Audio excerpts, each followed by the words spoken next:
ඔබේ ජීවිතයට වැදගත් දහම් පණිවිඩයක්. ඔබ ජීවත් වෙනකොට සමහර අවස්ථාවල බොහෝ දුක් පීඩා ඇති වෙනවා. මාත් එක්ක හිටිය කෙනා මාව දාලා ගියා. ආදරවන්තයා මාව දාලා ගියා. මම මෙච්චර විශ්වාස කරා. මේ ආදී කාරණා ඔස්සේ ඔබ සිත් පීඩාවෙන් ඉන්නව ඇති. ඔබ කල්පනා කරන්ද කවදාවත් අපට ඕන විදිහේ හැම දෙයක්ම වෙන්නේ නැහැ. සමහර අවස්ථාවල අපට ඕන කියලා හිතේ තියාගෙන හිටියට ඒ මිනිස්සු අපිව දාලා ගියාම සමහරට අපේ ජීවිතේ හරියන්න පුළුවන්.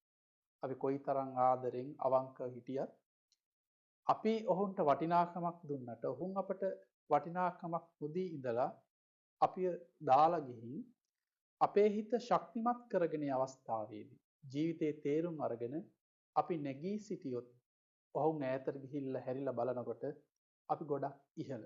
එතකොට ඔහු කල්පනා කරන අපරාධේ මෙතනින් මං ආවේ ඒ ආදී. එතකොට ඔබ ලොකු ශක්තිමත් කෙනෙක්.